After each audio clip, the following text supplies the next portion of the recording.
Hate you, blame you, Edmund. Hate, reproach, the man that has spared my son's life. For was it not your fatal and sanguinary intention to destroy that son of whom M. de Mercer was so proud?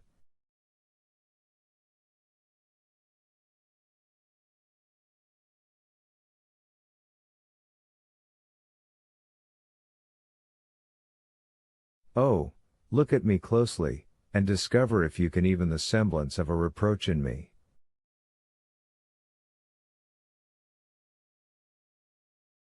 The Count looked up and fixed his eyes on Mercedes, who arose partly from her seat and extended both her hands towards him.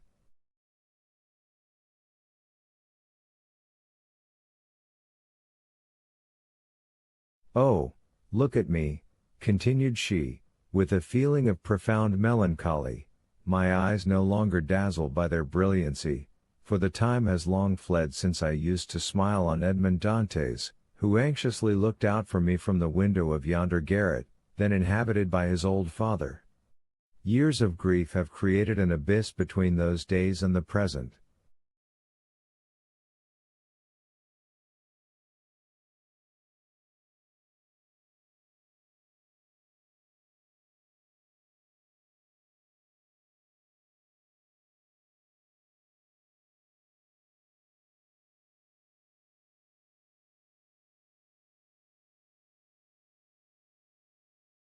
I neither reproach you nor hate you, my friend. Oh, no, Edmund, it is myself that I blame, myself that I hate.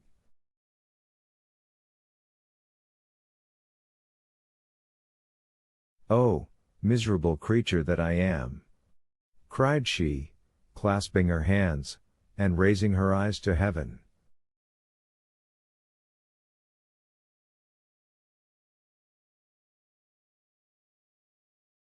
I once possessed piety, innocence, and love, the three ingredients of the happiness of angels, and now what am I?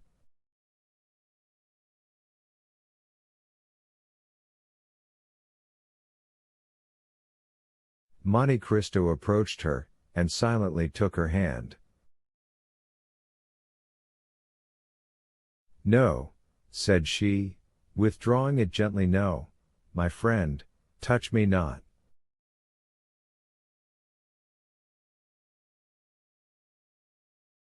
You have spared me, yet of all those who have fallen under your vengeance I was the most guilty.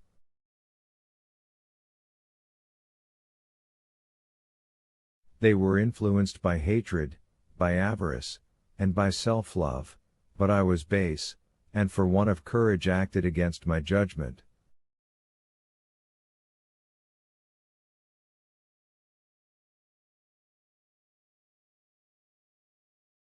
Nay, do not press my hand, Edmund, you are thinking, I am sure, of some kind speech to console me, but do not utter it to me, reserve it for others more worthy of your kindness.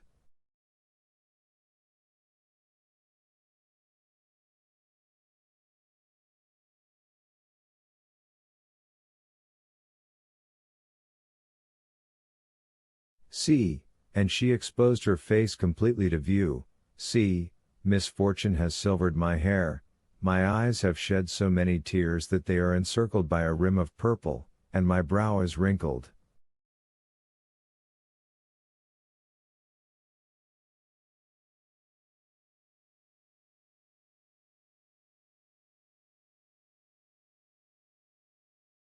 You, Edmund, on the contrary, you are still young, handsome, dignified. It is because you have had faith, because you have had strength, because you have had trust in God, and God has sustained you.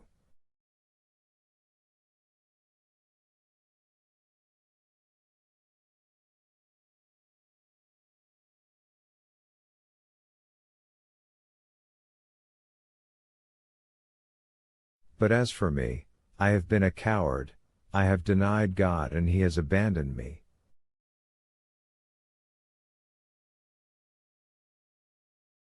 Mercedes burst into tears, Her woman's heart was breaking under its load of memories.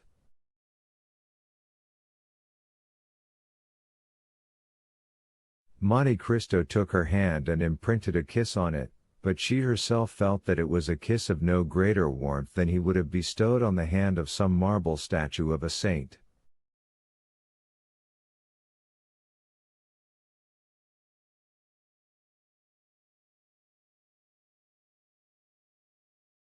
It often happens, continued she, that a first fault destroys the prospects of a whole life.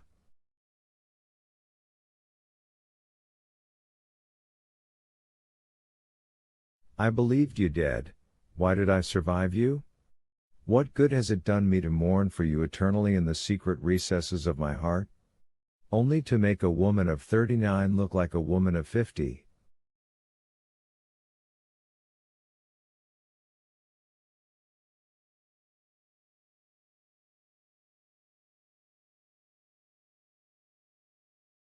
Why, having recognized you, and I the only one to do so, why was I able to save my son alone?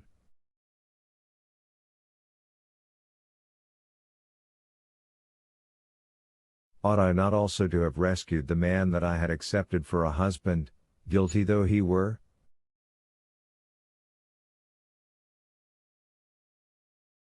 Yet I let him die. What do I say?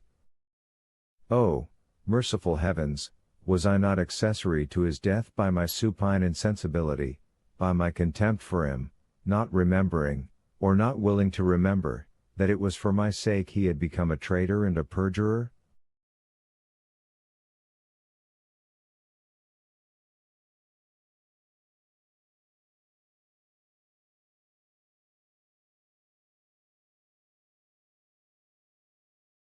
In what am I benefited by accompanying my son so far, since I now abandon him, and allow him to depart alone to the baneful climate of Africa?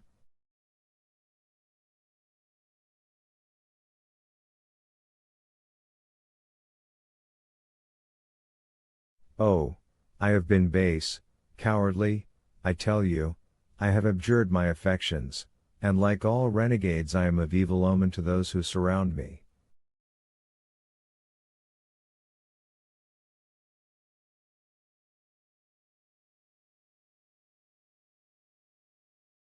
No, Mercedes, said Monte Cristo, no, you judge yourself with too much severity.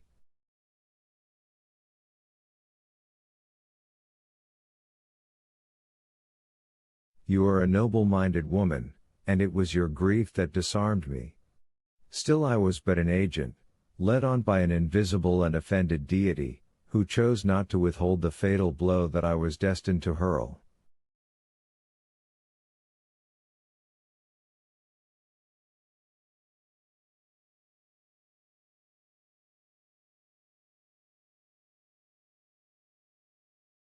I take that God to witness, at whose feet I have prostrated myself daily for the last 10 years, that I would have sacrificed my life to you, and with my life the projects that were indissolubly linked with it.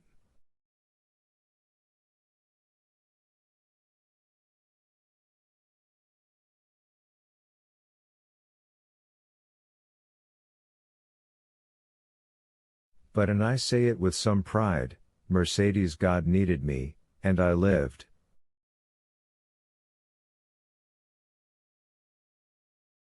Examine the past and the present, and endeavor to dive into futurity, and then say whether I am not a divine instrument.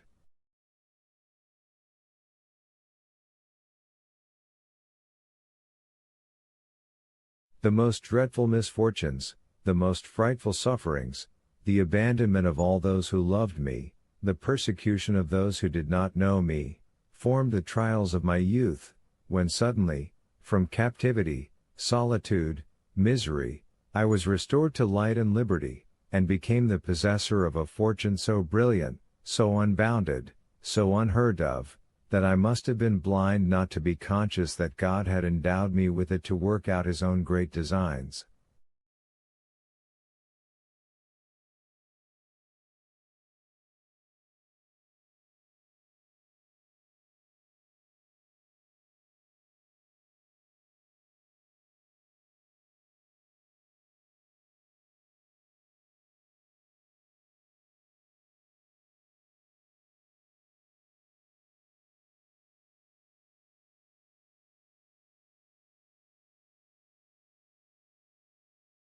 From that time I looked upon this fortune as something confided to me for an especial purpose.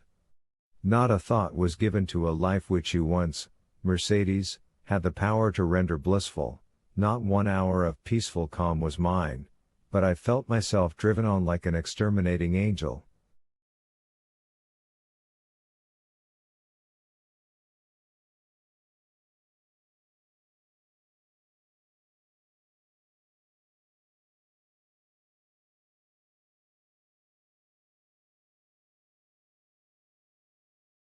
Like adventurous captains about to embark on some enterprise full of danger, I laid in my provisions, I loaded my weapons, I collected every means of attack and defense, I inured my body to the most violent exercises, my soul to the bitterest trials, I taught my arm to slay, my eyes to behold excruciating sufferings, and my mouth to smile at the most horrid spectacles.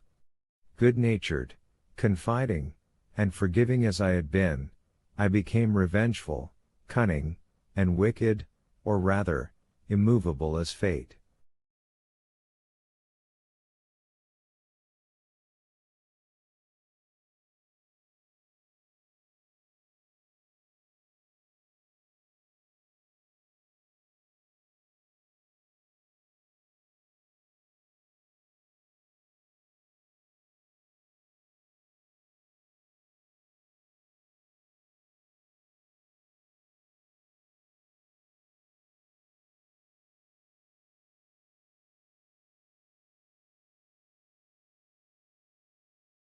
Then I launched out into the path that was open to me.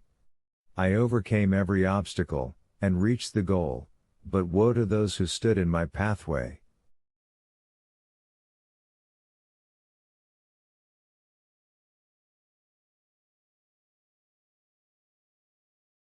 Enough, said Mercedes, enough, Edmund. Believe me, that she who alone recognized you has been the only one to comprehend you, and had she crossed your path, and you had crushed her like glass, still, Edmund, still she must have admired you.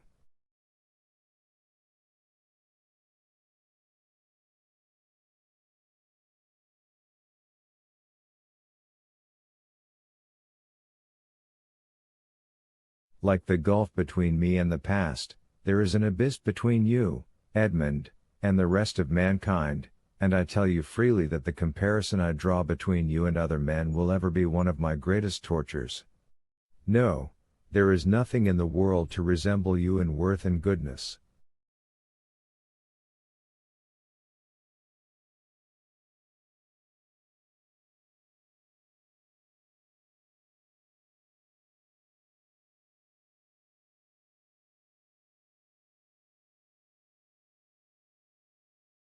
But we must say farewell, Edmund, and let us part. Before I leave you, Mercedes, have you no request to make? Said the Count.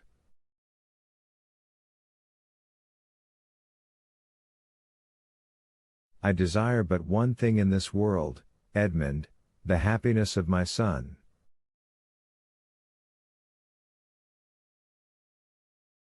Pray to the Almighty to spare his life, and I will take upon myself to promote his happiness.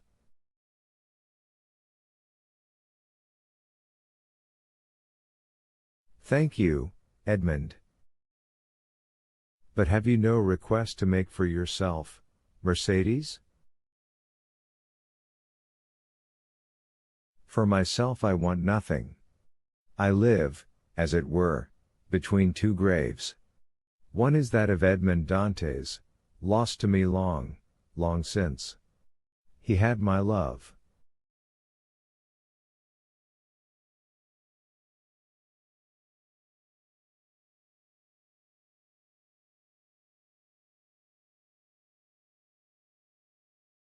That word ill becomes my faded lip now, but it is a memory dear to my heart, and one that I would not lose for all that the world contains.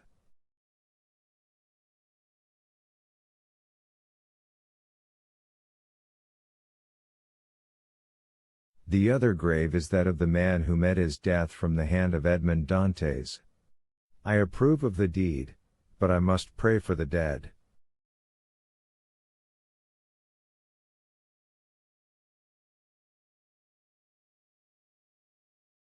Your son shall be happy, Mercedes, repeated the Count.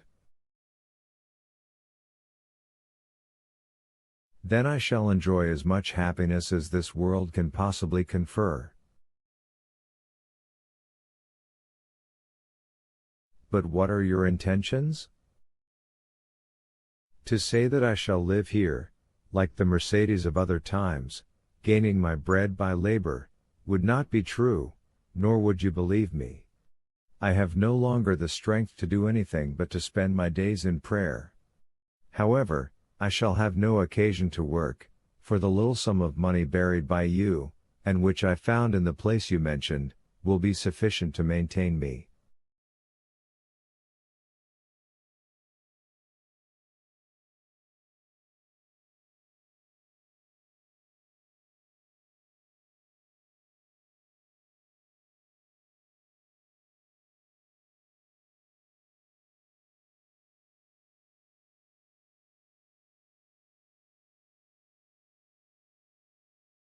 Rumor will probably be busy respecting me, my occupations, my manner of living that will signify but little.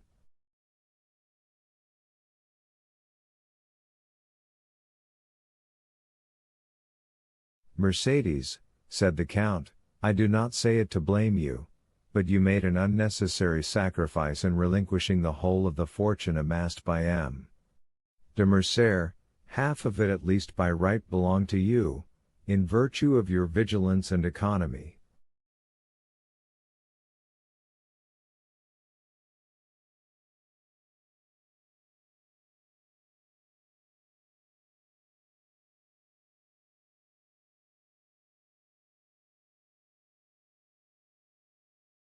I perceive what you are intending to propose to me, but I cannot accept it. Edmond my son would not permit it.